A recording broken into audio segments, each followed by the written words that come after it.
বড় বুজুর্গ তিনি মৃত্যুবরণ করলেন। দুনিয়ার জগৎ ত্যাগ করে যখন আল্লাহর কাছে চলে গেলেন, তিনার ছাত্ররা হঠাৎ একদিন স্বপ্নে যুগে উস্তাদের সাথে সাক্ষাৎ।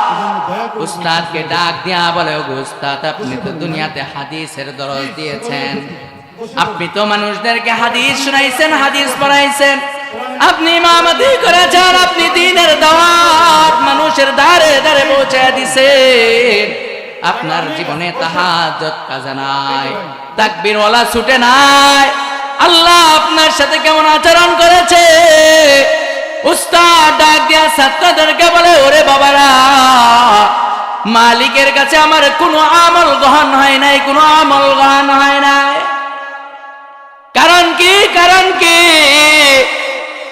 উস্তাদ বলে, একদিন আমি দুধ পান কইরা আমি বলেছিলাম পরের দিন যে আমার দুধ পান করার কারণে, ঠান্ডা দিন, ঠান্ডা দুধ পান করার কারণে আমার ঠান্ডা লেগেছে, পেটে সমস্যা দেখা দিয়েছে। মালিক আমাকে ডাক দেয়া বলে, তুমি কি আমল আমার জন্য নিয়ে আসছো? আমি বলি তাহাজ্জুদ নিয়ে আসছি, আমি বলি ইশরাক নিয়ে আসছি, আমি নিয়ে আসছি। আমি আল্লাহকে বলি হাদিসের দরজ দিয়েছি, আমি মানুষকে আপনার পথে ডেকেছি। মালিক বলে, তোমার সকল আমল আমার কাছে অপছন্দ হয়ে গেছে। কারণ কি? কারণ কি? অপছন্দের কারণ কি? আল্লাহ তাআলা জানা দেয়, ওই যে তুমি একদিন বলেছিলা দুধ পান করার কারণে তোমার ঠান্ডা লেগেছে, আর ঠান্ডা লাইগা লাইগা তোমার পেটে সমস্যা হয়েছে, এই কারণে মালিক এই কথাটা ভালো লাগে নাই, তোমার আমল আমি গ্রহণ করি নাই। তখন আল্লাহর ওলি জানা দেয় ছাত্রদেরকে, আমি পেরেশান হয়ে গেছি, কি উপায় হবে আমার? এই চিন্তা করতেছি। আল্লাহ বলে, একদিন শীতের রাতে একটা বিড়াল ছানা তোমার কম্বলের ভিতরে ঢুকেছিল, চাইলে তুমি কম্বল থেকে বিড়াল ছানাটাকে বের কইরা দিতে পারতা, কিন্তু তুমি বের কইরা দাও নাই, বিড়াল ছানাটাকে তুমি আশ্রয় দিছিলা। আমি আল্লাহ রহমান, আমি আল্লাহ রহিম, আর আমার কাজ, আমার গুণ হলো মানুষকে দয়া করা, মাখলুকাতকে দয়া করা, আর তুমি মাখলুকাত হয়ে আর এক মাখলুকাতের উপরে দয়া করছ, এই কারণে আমি তোমারে মাফ কইরা দিলাম। ওই বলি ছাত্রদেরকে জানায়া দেয়, এই কারণে মালিক আমারে জান্নাত দিয়া দিছে। পুর হয় সৈয়দ আলম মজদুর মজবুর হয় সৈয়দ আলম, दीदार दिखाते नहीं आवाज सुना दो, दीदार दिखाते नहीं आवाज सुना दो। अहमद है मोहम्मद है वही ख़त्म रसूल है, अहमद है मोहम्मद है वही ख़त्म रसूल है, मखदूम मुरब्बी है वही वादी कुल है, मखदूम मुरब्बी है वही वादी कुल है। ओ हाशिमी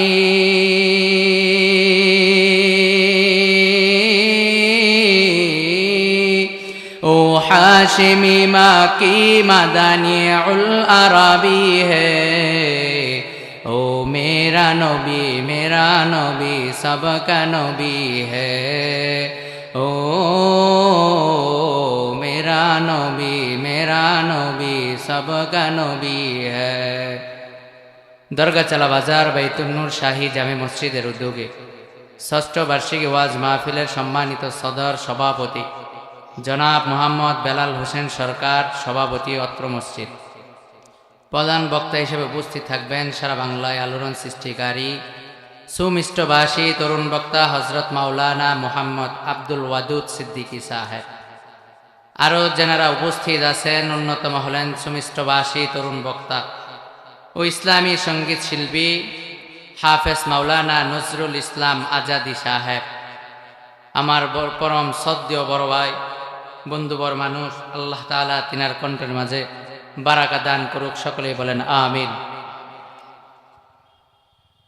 আমি যে আয়াত তেলাওয়াত করেছি এই আয়াতের ভিতরে আল্লাহ তাআলা আমাদেরকে একটা আদেশ দিয়েছেন, এমন এক আদেশ দিয়েছেন যেটা মালিক নিজেও করে।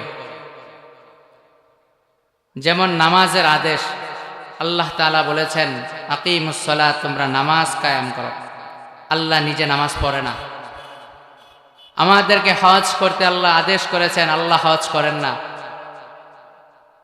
আল্লাহ তাআলা এমন বহু বিধান আমাদেরকে দিয়েছেন, কিন্তু ওইটা আল্লাহ করে না।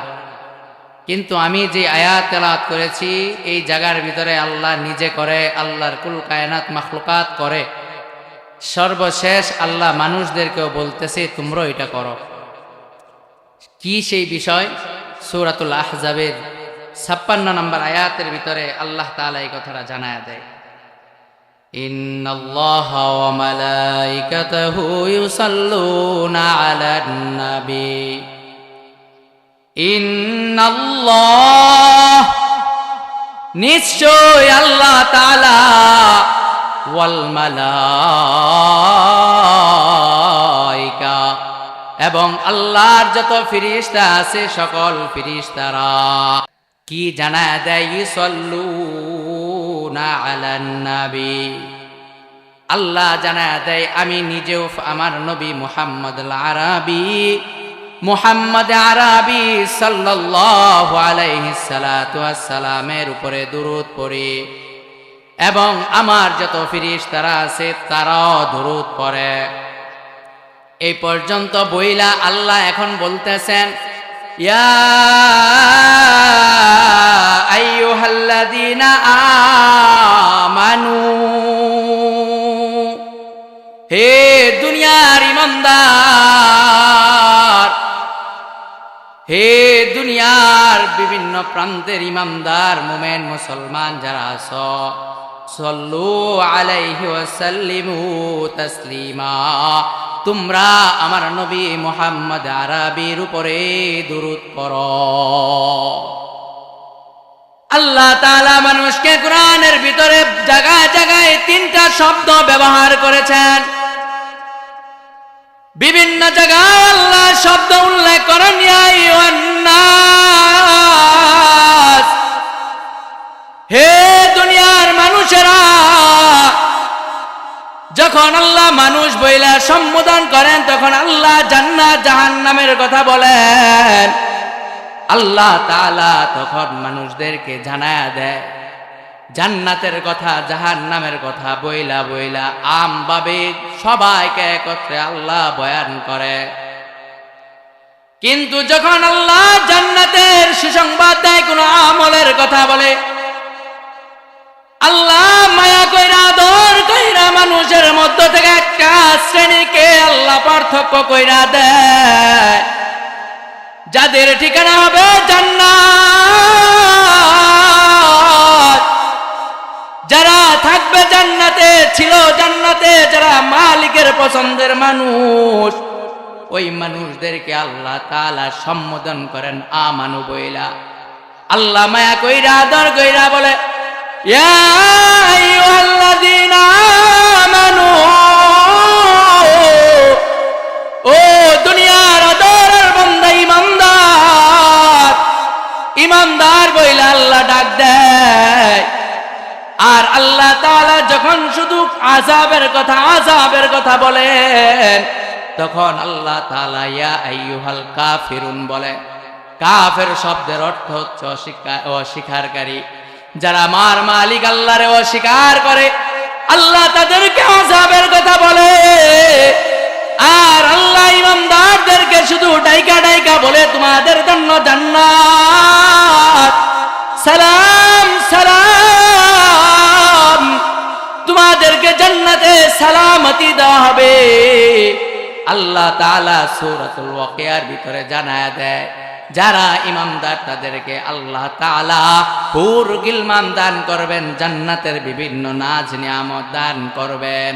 এইটা বলার পর আল্লাহর নবী বলে, ও দুনিয়ার মানুষ, তোমরা শুধু ঈমান আনছো, আল্লাহ বলছে এই পর্যন্ত খুশি হয়ে যায় না, কিছু আমলও নিয়ে যায়। তাই তো নবী জানা দেয় আখলিস দীনাকা ইয়াকফিকাল আমালুল কলিল।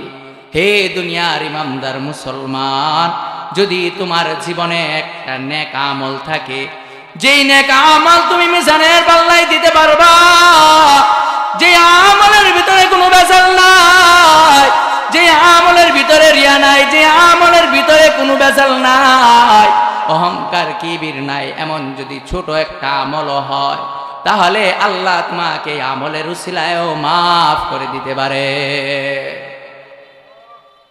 এক বড় বুজুর্গ তিনি মৃত্যুবরণ করলেন, দুনিয়ার জগৎ ত্যাগ করে যখন আল্লাহর কাছে চলে গেলেন, তিনার ছাত্ররা হঠাৎ একদিন স্বপ্নে যুগে উস্তাদের সাথে সাক্ষাৎ। উস্তাদকে ডাক দিয়া বলে, ওগো উস্তাদ, আপনি তো দুনিয়াতে হাদিসের দরজ দিয়েছেন, আপনি তো মানুষদেরকে হাদিস শুনাইছেন, হাদিস পড়াইছেন, আপনি ইমামতি করেছেন, আপনি দ্বীনের দাওয়াত মানুষের দ্বারে দ্বারে পৌঁছায় দিছেন, আপনার জীবনে তাহাজ্জুদ কাজা নাই, তাকবীরওয়ালা ছুটে নাই, আল্লাহ আপনার সাথে কেমন আচরণ করেছে? উস্তাদ ডাক দিয়া ছাত্রদেরকে বলে, ওরে বাবারা, মালিকের কাছে আমার কোনো আমল গ্রহণ হয় নাই, কোনো আমল গ্রহণ হয় নাই। কারণ কি? কারণ কি? উস্তাদ বলে, একদিন আমি দুধ পান কইরা আমি বলেছিলাম পরের দিন যে আমার দুধ পান করার কারণে, ঠান্ডা দিন, ঠান্ডা দুধ পান করার কারণে আমার ঠান্ডা লেগেছে, পেটে সমস্যা দেখা দিয়েছে। মালিক আমাকে ডাক দেয়া বলে, তুমি কি আমল আমার জন্য নিয়ে আসছো? আমি বলি তাহাজ্জুদ নিয়ে আসছি, আমি বলি ইশরাক নিয়ে আসছি, আমি নিয়ে আসছি। আমি আল্লাহকে বলি হাদিসের দরজ দিয়েছি, আমি মানুষকে আপনার পথে ডেকেছি। মালিক বলে, তোমার সকল আমল আমার কাছে অপছন্দ হয়ে গেছে। কারণ কি? কারণ কি? অপছন্দের কারণ কি? আল্লাহ তাআলা জানা দেয়, ওই যে তুমি একদিন বলেছিলা দুধ পান করার কারণে তোমার ঠান্ডা লেগেছে, আর ঠান্ডা লাইগা লাইগা তোমার পেটে সমস্যা হয়েছে, এই কারণে মালিক এই কথাটা ভালো লাগে নাই, তোমার আমল আমি গ্রহণ করি নাই। তখন আল্লাহর ওলি জানা দেয় ছাত্রদেরকে, আমি পেরেশান হয়ে গেছি, কি উপায় হবে আমার? এই চিন্তা করতেছি। আল্লাহ বলে, একদিন শীতের রাতে একটা বিড়াল ছানা তোমার কম্বলের ভিতরে ঢুকেছিল, চাইলে তুমি কম্বল থেকে বিড়াল ছানাটাকে বের কইরা দিতে পারতা, কিন্তু তুমি বের কইরা দাও না, বিড়াল ছানাটাকে তুমি আশ্রয় দিছিলা। আমি আল্লাহ রহমান, আমি আল্লাহ রহিম, আর আমার কাজ, আমার গুণ হলো মানুষকে দয়া করা, মাখলুকাতকে দয়া করা, আর তুমি মাখলুকাত হয়ে আর এক মাখলুকাতের উপরে দয়া করছ, এই কারণে আমি তোমারে মাফ কইরা দিলাম। ওই বলি ছাত্রদেরকে জানায়া দেয়, এই কারণে মালিক আমারে জান্নাত দিয়া দিছে। এই কারণে আমাদের জীবনের ছোট্ট আমল, এইটা আমাদের জীবনের কোন দিন কাজে লাগবে এটা আমাদের জানা নাই। এই যে মাহফিলের আয়োজন করছে, আমার আপনার কপাল কত ভালো, আমি আপনি এই জায়গায় এসে বসলাম, আমার আপনার বসার কারণে ফেরেশতারা আল্লাহ পর্যন্ত পৌঁছা গেছে, একজনের কাঁধে আরেকজন বর কইরা কইরা আল্লাহ পর্যন্ত পৌঁছা গেছে। আল্লাহ পর্যন্ত যাওয়ার পর আল্লাহ জিগাইছে, ও ফেরেশতারা, একজনের কাঁধে বর কইরা কইরা এই পর্যন্ত কেন আসছ? আল্লাহ তাআলা যখন প্রশ্ন করে, ফেরেশতারা বলে, আপনার কোরআনের কথা, নবীর হাদিসের কথা হয়। কিছু বান্দারা এখানে বসছে, তারা কি চায়? তারা তাদের জিন্দেগীর গুনাহ মাফ করাইতে চায়। আল্লাহর নবী হাদিসে জানা দেয়, সাথে সাথে ফেরেশতাদেরকে সাক্ষী রাখা বলে, আমি শুধু আমার এই বান্দাদেরকে মাফ করব না, বরং বান্দাদের সাথে সাথে তাদের মা বাবাকেও মাফ কইরা দিব। তাহলে এতক্ষণে বুঝলে বলেন, আমরা আপনারা যারা এখানে আসছি, আসার কারণে মালিক পর্যন্ত আমাদের কথা চলে গেছে, এবং মালিক আমাদেরকে মাফের ঘোষণাও দিয়ে দিছে, সাথে সাথে আমাদেরকে আমাদের বাপ মাদেরকেও মালিক মাফের ঘোষণা দিয়া দিছে, এটা আমাদের কপাল ভালো না? কিন্তু কত কপাল পোড়া আছে, বাপ মা বাড়ি থেকে বেড়াইছে, মায়ের কথা মনে পড়ে না, বাবা দুনিয়া থেকে চলে গেছে মনে পড়ে না, বাবার জন্য দিলে মায়ের জন্য মায়া জন্মায় না। কেমন সন্তান হইলা তুমি, আজকে তুমি মায়ের দোয়া কিভাবে করবা জানো না, মা মা পায় কেমনে এইটা জানো না। আজকে যদি তুমি এটা জানতা তাহলে তো তুমি সবার আগে আসতা। তোমার মা তোমারে 10 মাস 10 দিন পেটে রাইখা কি অপরাধ করছে রে বাবা, তুমি আজকে মাহফিলের প্যান্ডেলের পাশ দিয়া ঘুরো। তুমি শুনো, কিন্তু এই প্যান্ডেলের পাশ দিয়া যে ঘুরবে তার কোনো ফজিলত নাই। নবী জানায় দিছে যে জায়গায় আয়োজন করা হয় ওই আয়োজনের ভিতরে ঢুকতে হবে। তাহলে বলতেছিলাম, আল্লাহ যাদেরকে ভালোবাসে, যাদেরকে পছন্দ করে, তাদেরকে ইমানদার বলে রাখে। আবার আল্লাহ জানা দেয় আমি ভালোবাসি, তারা আমারে কেমন ভালোবাসে। ওয়াল্লাযীনা আমানু আশাদ্দু হুব্বান লিল্লাহ, আল্লাহ সূরাতুল বাকারার ভিতরে জানা দেয় যারা ঈমান আনয়ন করছে তারা একমাত্র আমি আল্লাহরে ভালোবাসে। কেমন ভালোবাসে? দুনিয়ার সব কিছুর থেকে আমি মালিক রে তারা বেশি ভালোবাসে। এই কারণে মালিক বলে আমিও দুরূদ পড়ি, আমার ফেরেশতারা দুরূদ পড়ে। ও আমার পছন্দের বান্দারা রে, তোরাও আমার নবীর উপরে দুরূদ পড়, আমার নবীর উপরে তোরা দুরূদ পড়। এই জায়গায় দুরূদের একটা শব্দ, এটার জায়গা বিশেষ অর্থের ব্যবধান হয়। দুরূদ এমন এক শব্দ, দুরূদ যে এইটার অনেকগুলি অর্থ আছে। যখন দুরূদ আল্লাহ পরে কথা যখন আল্লাহর সাথে যখন সম্পৃক্ত হয় তখন তার অর্থ দ্বারাই রহমত বর্ষণ করে। যখন ফেরেশতাদের সাথে দুরূদ শব্দ ব্যবহার হয়, যে ফেরেশতারা দুরূদ পড়ে, তখন অর্থ হয় ফেরেশতারা মাগফিরাতের দোয়া করে। আর যখন মাখলুকাতের সাথে দুরূদের অর্থ হয়, দুরূদ সম্পৃক্ত হয়, তখন এইটার হয় যে মাখলুকাত তাদের জন্য মাগফিরাতের দোয়া করে। আর যখন দুরূদ এটা কোনো বান্দার সাথে সম্পৃক্ত হয় তখন তার অর্থ হয় নবীর শিখিয়ে দেওয়া দুরূদ পড়ার উপরে। এখন আমি আর আপনি দুরূদ পড়লাম, আল্লাহ বইলা দিছে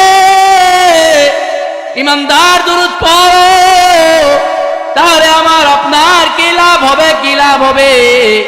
নবী জানায় দেয়, আন আনাস রাদিয়াল্লাহু তাআলা আনহু قال قال النبي صلى الله عليه وسلم من صلى علي واحدا صلى الله تعالى عشرا। কোন বান্দা যদি আমি নবীর উপরে একবার দুরূদ পড়ে তাহলে আল্লাহ তার উপরে 10টা দুরূদ বর্ষণ করে। তাহলে বলেছিলাম আল্লাহর সাথে দুরূদের সম্পৃক্ত হলে অর্থ হয় রহমত। তাহলে বান্দা একবার মালিকের নবীর উপরে দুরূদ পড়লো, আল্লাহ তার উপরে 10টা রহমত বর্ষণ করে। আল্লাহর একটা রহমত এত বিশাল, এত বিশাল, যদি কোনো মানুষ একটা রহমতের অংশীদার হয়ে যায়, তার লাইফ সেটেল হয়ে যায়, তার জিন্দেগির মূল পরিবর্তন হয়ে যায়। আজকে আমাদের সমাজের বহু যুবক আছে চাকরি নাই, বহু মুরব্বী বাবাজিরা আছে অসুস্থ ভুগতেছে। কিতাবের ভিতরে লেখে কোনো মানুষ যদি অধিক পরিমাণ দুরূদ পড়ে তাহলে দুনিয়ার ফজিলত হলো আল্লাহর রহমত পায়া পায়া সেই লোকটা সুস্থ হয়ে যাবে। কিতাবে লেখে কারো খাবারের ব্যবস্থা নাই, কঠিন মুসিবত আছে, ওই মানুষটা যদি বেশি বেশি দুরূদ পড়ে তাহলে বেশি বেশি দুরূদ পড়ার কারণে আল্লাহ তার চাকরির ব্যবস্থা করে দিবেন, আল্লাহ তার রিজিকের ব্যবস্থা করে দিবেন। কারো মা হয় সন্তান হয় না, কত পর্দার আড়ালের মা আছে, 10 বছর হয়েছে বিয়ে হয়েছে, 5 বছর 7 বছর হয়েছে বিয়ে হয়েছে, ওই মা যদি বেশি বেশি দুরূদ পড়ে তাহলে নবী জানায়া দেয় যে এই দুরূদের ফজিলতের কারণে, বরকতের কারণে আল্লাহ তাআলা তার দুনিয়ার সকল সমস্যার সমাধান করে দিবে। এখন আপনি আর আমি যদি বলি একবার দুরূদ পড়লাম 10টা রহমত পাইলাম, আমি একবার নয় আরো বেশি পড়ব, তাহলে আমার জন্য কি ব্যবস্থা, আমার জন্য কি ব্যবস্থা? আল্লাহর নবী জানায়া দেয়, ক্বালান নবী সাল্লাল্লাহু আলাইহি ওয়াসাল্লাম, মান সাল্লা আলাইয়া হিনা ইসবিহু আশরা, কোন বান্দা যদি আমার উপরে 10 বার সকালে দুরূদ পড়ে, ওয়া হিনা ইউমসি আশরা, কোন বান্দা যদি রাতে আমার উপরে 10 বার দুরূদ পড়ে, তাহলে আদরাকাতহু শাফাআতি ইয়াউমাল কিয়ামা, আমি ওই বান্দাটাকে কিয়ামতের দিন সুপারিশ করব। আল্লাহ তাআলার নবী জানায় দেয় কিয়ামতের দিন সুপারিশ করবে। আমি আর আপনি যদি বলি ওগো নবী আমি 10 বার নয় আরো বেশি দুরূদ পড়ব, আল্লাহর নবী আরো জানায় দেয়, عن ابن مسعود رضي الله تعالى عنه قال النبي صلى الله عليه وسلم أولى الناس بيوم القيامة أكثرهم علي صلاة, উম্মতের মাঝে ওই সকল উম্মত কিয়ামতের দিন আমার খুব কাছাকাছি থাকবে যারা আমি নবীর উপরে বেশি বেশি দুরূদ পড়ে। বেশি বেশি দুরূদ পড়লে দুনিয়াতে কেমন হয়? আমি আর আপনি যদি বেশি বেশি দুরূদ পড়ি, তাহলে আমার আপনার উপকার কি হবে? কিয়ামতের দিন আমি আপনি নবীর কাছাকাছি থাকব। দুনিয়াতে আমার আপনার লাভ যে আমার আপনার জিন্দেগির সকল পেরেশানি দূর হয়ে যাবে। সন্তান কথা শুনে না, কথা শুনে যাবে। বিবি কথা শুনে না, বিবিও কথা শুনতে বাধ্য হবে। দুনিয়ায় আমি ঋণগ্রস্ত হয়ে আছি, ঋণ পরিশোধ আল্লাহ করে দিবে। আমি দুরূদ বেশি বেশি পড়লে শুধু দুনিয়াতে লাভ, পরকালে লাভ এমন নয়, বরং মৃত্যুর সময়ও আমার বড় লাভ হবে। এক বুজুর্গ শিবলি নুমানি রহমাতুল্লাহি আলাইহি, তিনি একবার হজ করতে যখন বাইতুল্লাহ যায়, বাইতুল্লাহ যাওয়ার পরে তিনি দেখেন এক যুবক তোয়াফ করে আর শুধু দুরূদ পড়ে। শিবলি নুমানি প্রথম দিন দেখলেন, দ্বিতীয় দিন দেখলেন, তৃতীয় দিন দেখলেন, শুধু একজন যুবক, সে শুধু দুরূদ পড়ে। তারপর ওই যুবককে শিবলি নুমানি ডাক দেয়া বলে, ও যুবক, আমি দেখলাম তুমি প্রতিবার প্রতি কাজে দুরূদ পড়ো, ইস্তেনজায় গেলেও আগে দুরূদ পড়ো, বের হয়েও দুরূদ পড়ো, মসজিদে ঢুকতেও দুরূদ পড়ো, মসজিদ থেকে বের হইতেও দুরূদ পড়ো, হার কাজে প্রতিটা কাজে তুমি দুরূদ পড়ো। তুমি কি আর কোনো দোয়া জানো না? শুধু তুমি কেন দুরূদ পড়ো? যুবক ডাক দিয়া শিবলি নুমানিকে বলে, ওগো আল্লাহর বান্দা, আপনাকে দেখে মনে হয় আপনি আল্লাহর প্রিয় বান্দা, কোনো আলেম, হক্কানি মুহাক্কিক, কোনো বুজুর্গ আলেম। তাহলে শুনেন আমি দুরূদ পড়ার কারণ কি, কেন আমি দুরূদ পড়ি? যুবক ডাক দিয়া বলে, আমিও একবার আমার বাবাকে নিয়ে এই বাইতুল্লাহ জিয়ারতে হজ করতে আমি আসলাম। যখন আমি আসলাম, আমাদের বড় একটা কাফেলা নিয়ে আমরা হজের জন্য মক্কা মুনাওয়ারাতে আসলাম, বাইতুল্লাহ জিয়ারত করার জন্য আসলাম। আমরা বাইতুল্লাহ জিয়ারত করে হজ সম্পূর্ণ করে যখন আমরা আমাদের নিজ গ্রামে চলে যাব, আমাদের দেশে চলে যাব, আমরা মক্কা থেকে কিছু দূর বের হওয়ার পর আমার বাবা হঠাৎ করে জ্বরে আক্রান্ত হয়ে যায়। যুবক বলে, যখন আমার বাবা জ্বরে আক্রান্ত হলো, আমরা সেই জায়গায় অবস্থান করলাম, একদিন থাকলাম। থাকার পরে আমি আমাদের যত পানি ছিল, এই পানির থেকে বেশ কিছু পানি আমার বাবার মাথায় দিলাম, পানি পান করানোর পর একদিন কেটে যাওয়ার পর আমার বাবা কিছুটা সুস্থ হলো। সুস্থ হওয়ার পর আবার কিছু দূর যাওয়ার পর আমার বাবা আবারও সুস্থ হয়ে যায়। আর এমন অসুস্থ হয়েছে যে আমার বাবার জ্বর আগের থেকে আরো অনেক বেশি গুণে বেড়ে গেছে। যখন আমার বাবার জ্বর অনেক গুণ বেড়ে গেছে, কাফেলার মানুষরা বলে, আমরা কি করব এখন? আমি কাফেলার মানুষদেরকে বললাম, আমার বাবা একবার অসুস্থ হয়েছে, আপনারা থেমেছিলেন, আপনারা অবস্থান করেছিলেন, আবারও শরীরের মতি গতি ভালো দেখা যায় না। এক কাজ হইছে, আপনারা চলে যান, আমার বাবা সুস্থ হলে নিয়ে আমি পেছনে পেছনে আসতেছি। যখন শিবলি নুমানি ওই যুবক বলতেছে, শিবলি নুমানিকে যুবক ডাক দেয়া বলে,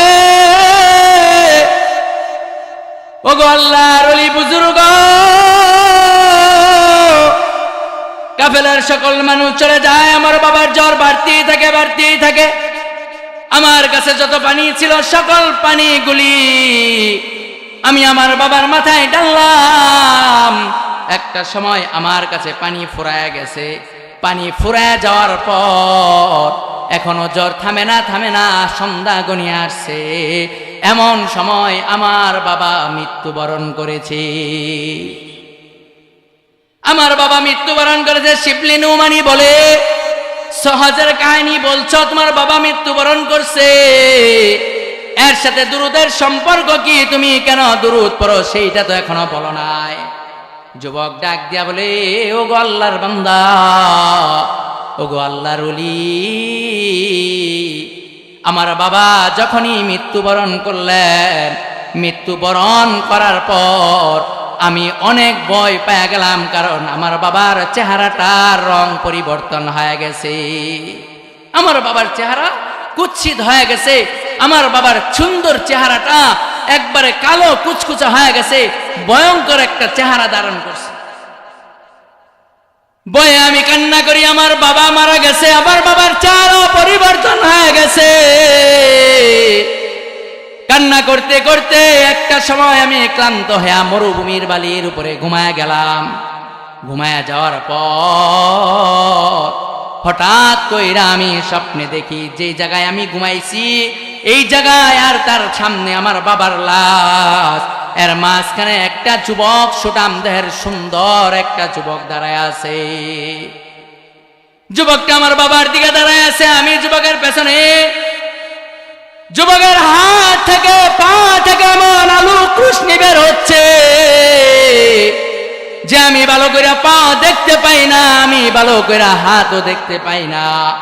আলুতে একেবারে অন্ধকার, মরুভূমি পুরাটা আলু জলমল করছে এমন এক যুবক দেখলাম আমি স্বপ্নের মাঝে। যুবক আমার বাবার চেহারার উপরে হাত বুলায়া দিছে। যখনই আমার বাবার চেহারার উপরে হাত বুলায়া দিল, আমার বাবা জীবিত থাকতে যেমন সুন্দর ছিল, এর থেকে আরো বহুগুণ বেশি সুন্দর হয়ে গেছে।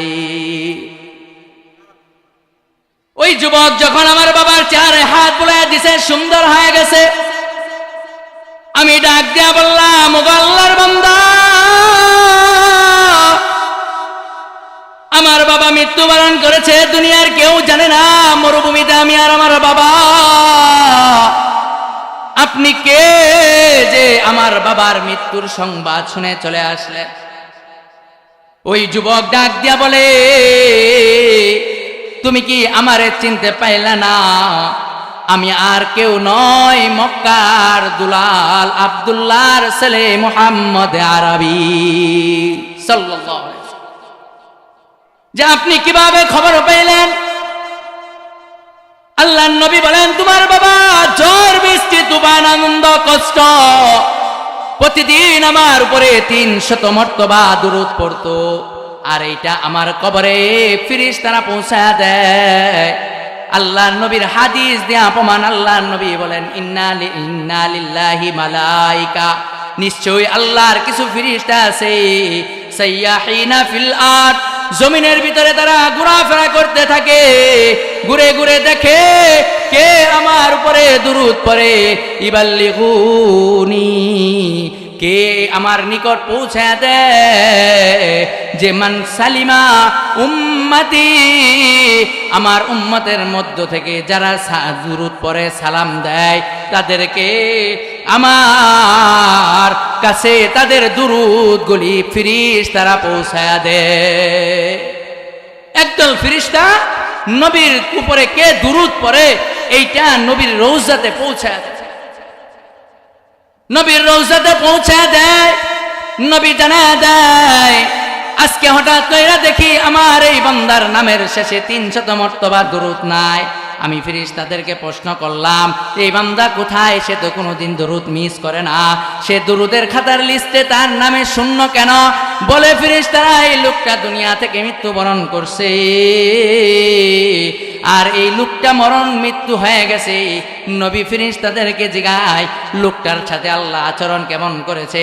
বলে লোকটা বড় বদকার ছিল, এই কারণে তার চেহারা পরিবর্তন হয়ে গেছে, চেহারা পাল্টে গেছে।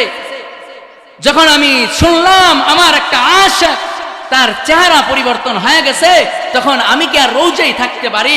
আমি স্বয়ং নবী তার কাছে চলে আসছি, আয়েশা আমি তার চেহারার উপরে হাত বুলায় দিচ্ছি।